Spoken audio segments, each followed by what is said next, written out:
slå på den. Men du kan vänta tills jag har presenterat dig. Det är en knapp här uppe på om du vill ha den. Annars får du min mikrofon. Är du redo? Ja. Olena nu kan jag inte. Velychko. Som är styrelseledamot för Nordic Forum, Nordic Ukraine Forum. Och det är en ideell organisation som innan kriget jobbade med framförallt att bygga broar mellan de nordiska länderna, Sverige och Ukraina, för att vi på ett bra sätt skulle kunna dela erfarenheter och göra våra länder bättre. Så varsågod, Olena.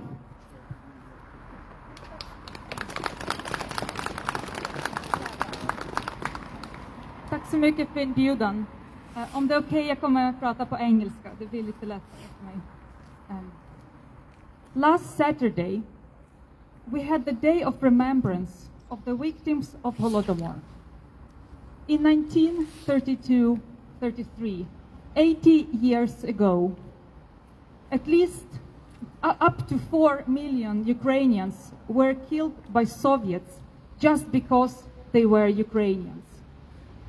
3 generations ago, Ukrainians experienced the most terrible death by starvation, and many villages were wiped out almost completely.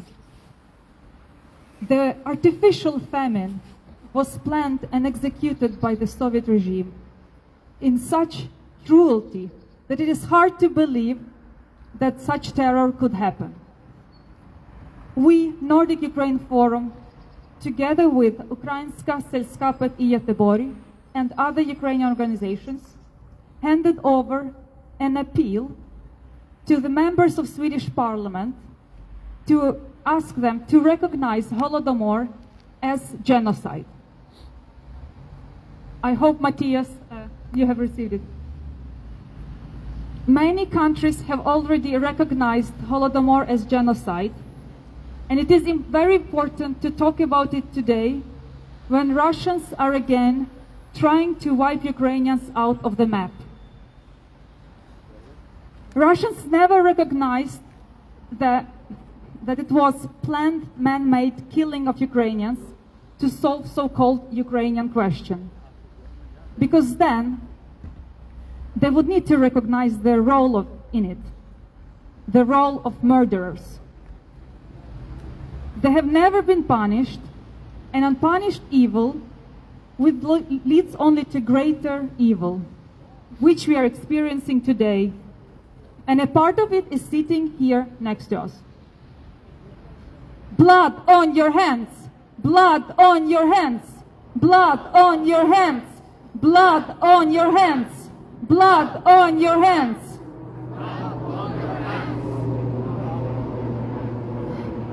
Today, Russians live in a different world with different values from ours, where war crimes are encouraged on TV and by ordinary people on the streets, where mothers and wives of mobilized Russian soldiers in their video appeals to officials do not ask to stop the invasion, but ask for military training for their sons and ask to place them on the 2nd or the 3rd line.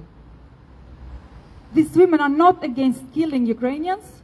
They just want their men to do it on distance, in better comfort and safety.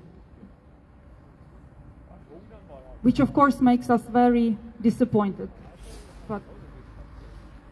But we need to focus our efforts on winning over Russia, and then, very important, we all should push the idea of demilitarization of Russia in different ways in the long term, because as long as they have weapons, no one is safe.